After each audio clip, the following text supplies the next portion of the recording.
I read so many books in July. I'm super proud of myself.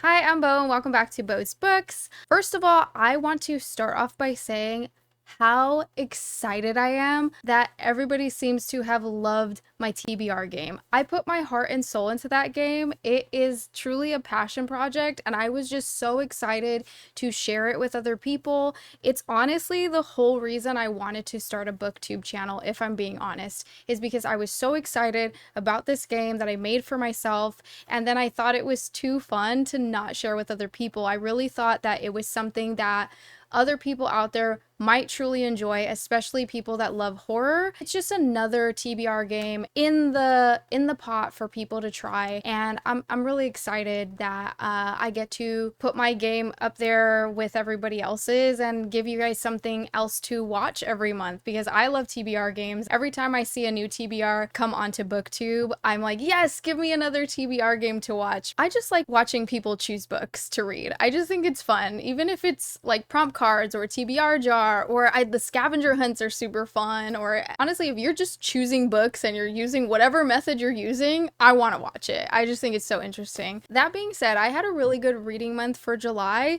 because I was doing the Tarot Readathon, and so that kind of prompted me to read a little bit extra than I maybe normally would, because I was trying to, help my team. Even though I will say I was not pulling as much weight on my team as some other people. So I don't read a lot in general, okay? I don't average the same amount as maybe some other readers out there, okay? I read maybe from 3 to 6 books a month, and that's on a good month, okay? I have a lot going on. I have a lot of other things I like to do besides reading, so I don't have as much time to dedicate as maybe some other people, and I don't read very fast. I actually read very slow. It's hard for me to concentrate. So realistically, I don't read that many books per month. So if you're here thinking that you're gonna get that like huge stacks for my reading wrap-ups, you're mistaken. This is not the channel for that, okay? Like the most you're ever gonna see is probably this month's stack. I'm just being real with you.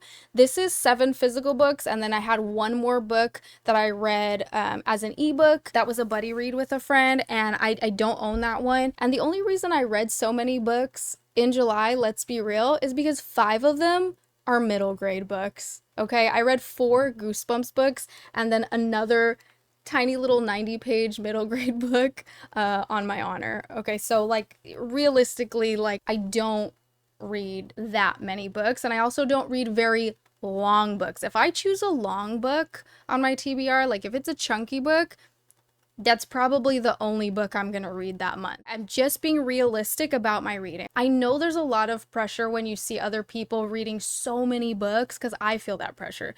And I see people reading like 20 books this month, and I think that's so wild. And I love that for them. I think that's freaking awesome that they can read so much in a month. I could never. Like I just physically cannot do it. I don't have the time, I don't have the energy, I don't have the mental capacity. I just couldn't do it. I couldn't do it. But reading is reading. Whether you read 1 book a year or 100 books a year or 500 books in a year, like you're a reader. So I'm not going to put stress on myself about like how many books I need to read and this and that or whatever.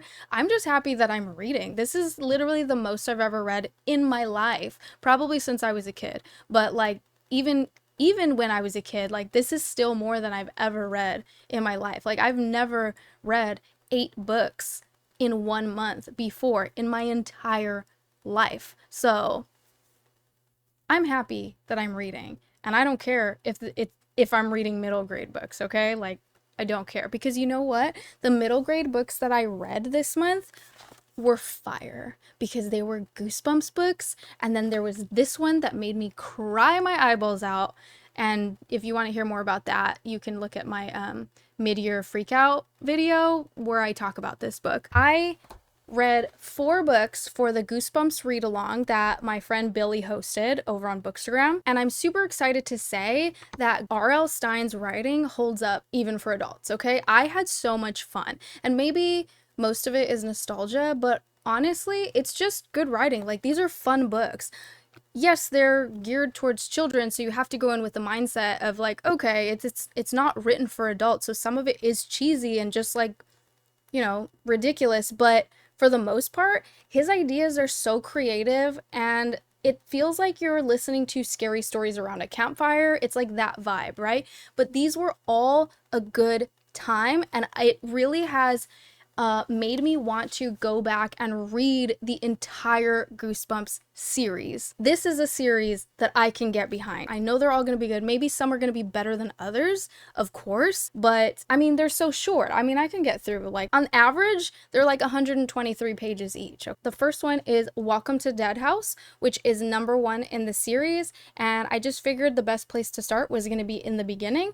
He went harder than I expected him to in this book. There is something to do with animals in this, and I'm not gonna say it didn't go like, it wasn't crazy or anything, but it was just, I just didn't expect it from a middle grade book, and I was like, oh, okay, we're not safe here.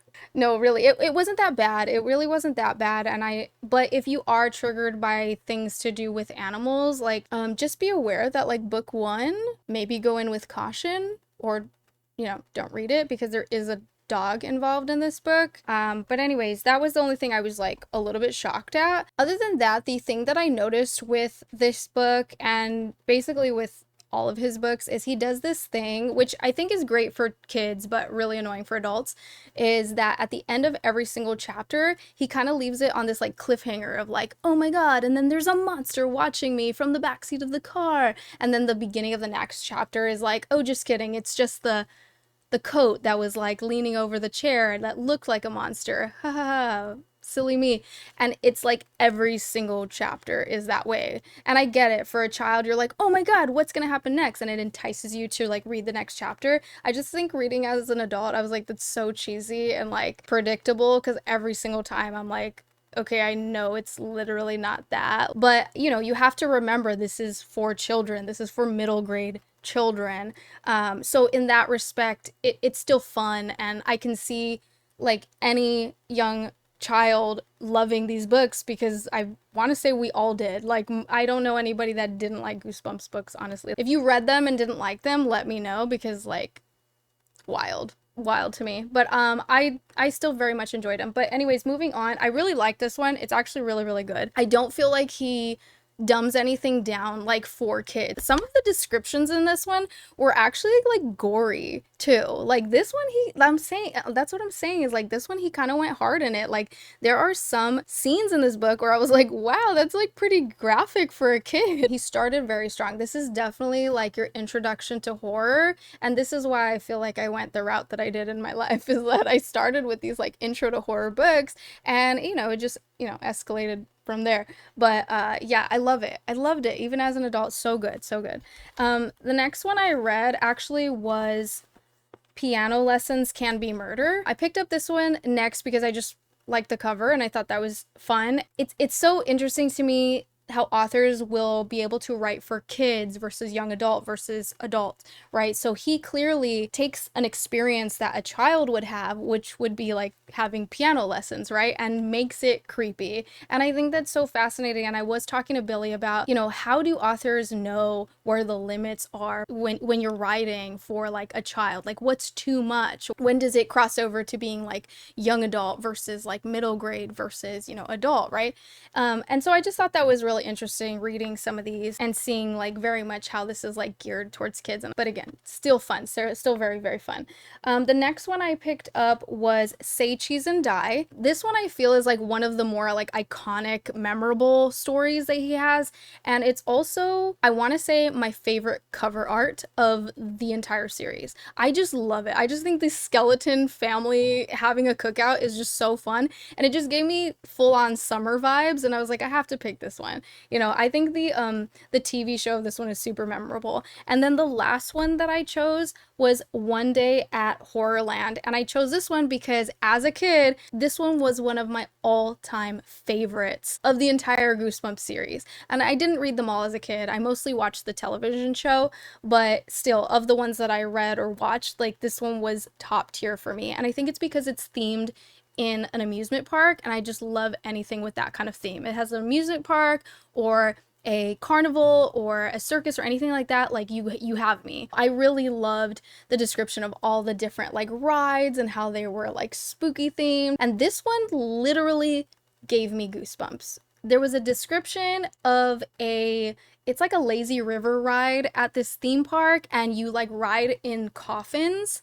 And I'm not going to spoil it for you, you have to read it, but that part in particular gave me literal goosebumps on my arm. I was like, oh my god, chilly willies, okay? And that was just so much fun. It was so much fun. This one probably was my favorite one to read because of the theme and the setting and all that. But it had the worst ending for me. I just hated the ending on this one. Like, talk about a kid's book. The ending is so dumb. Like, I was like, oh my god, this is so stupid. Like, Billy thought it was funny, okay? I asked him what he thought, and he thought the ending of this one was, like, hilarious. And I was like, I don't know. Like, yeah, I have to give it a break because, again, it is a middle grade book, so sure, whatever.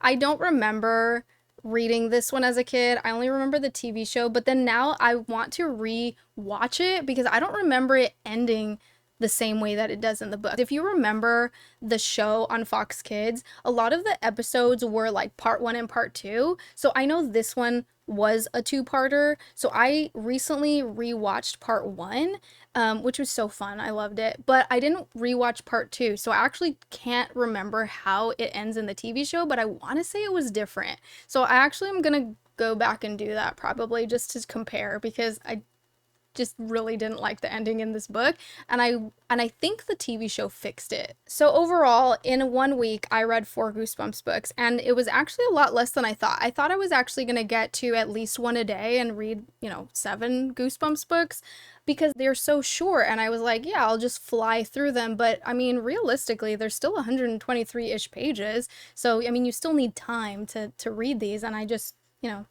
didn't have the time that I thought I would have because I was, busy doing some other things. But I'm glad that I at least got to read 4 of these. They're so fun, and I do plan on continuing the series. I did not read them in order. That's the fun thing about Goosebumps. You can just pick up whichever one appeals to you because even though they are in a series, they're all standalones. So I like to just look at the covers and see which one calls out to me. So I'll probably continue to do that, especially when I'm feeling like I don't want to read anything super heavy or I just want to pick up something light and fun.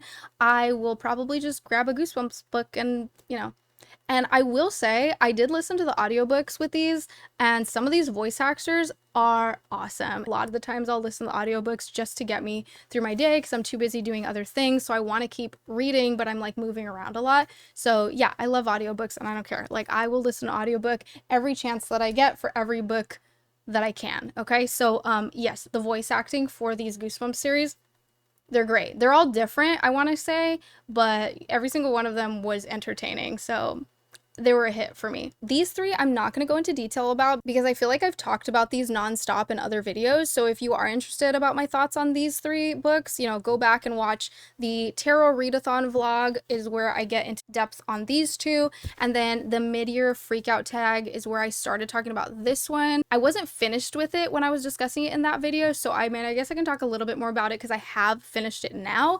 I have fully annotated this book. So technically I finished this book at the beginning of August, but I'm still counting it as a July wrap because I read most all of it in July. So really, like, this was a July read for me. It stayed 5 stars the whole way through. Like, I loved it from the very beginning, I loved it in the middle, and I loved it at the end. This book was just as cozy as this book. Again, not related to each other. These are 2 very different worlds. It's not a series, but it had the same energy of very cozy fantasy, and it's about witches, and I just loved it. It has to do with found family and diversity and queer representation, and it also had disability rep, which was awesome. And this author just does an amazing job being inclusive in her books, and it's just effortless. And I've said this before, I just love her writing. I love the way she includes everybody in her stories, and it's just beautiful. It's so beautiful. I do want to read to you 3 quotes that really stood out to me in the book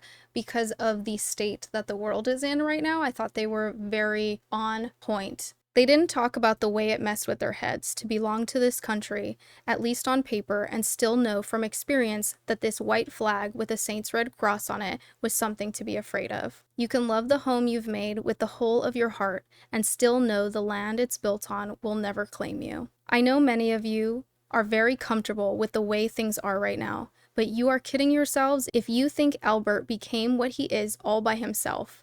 You let him. You helped him. The Guild's obsession with the right families and the right bloodlines and the right sort of people is so outdated that you should be embarrassed. It needs to change. You know it needs to change.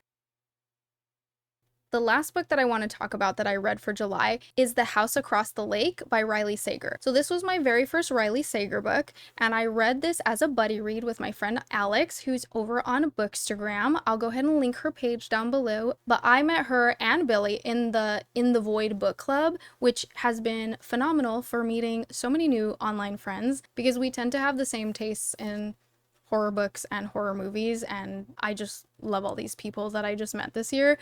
So really happy to have made all these new friends. So anyways, we decided to do a buddy read together because she's basically read like every Riley Sager book and I read none. So she was like, let's read one together. So I'm not gonna like give you her opinion on the book because, you know, if you're interested, you can just go and see it for yourself on her Bookstagram where she talks about it. But I will say that we did have very similar takes on it where we were very interested. I'm not going to speak for her, but I was very interested in the beginning and I felt like it was very reminiscent of the movie Rear Window by Alfred Hitchcock, which was also referenced in the book somewhere. So I will say that, you know, his influence was Rear Window. So it very much gave that vibe of like, ooh, this mystery and it's unfolding. And that was fun because I haven't read like a good mystery in a minute. So I really enjoyed, you know, how the book was unfolding. I loved that there was a lot of references to the theater and being an actress because I was a theater major when I was in college and I did acting, and it was just fun to,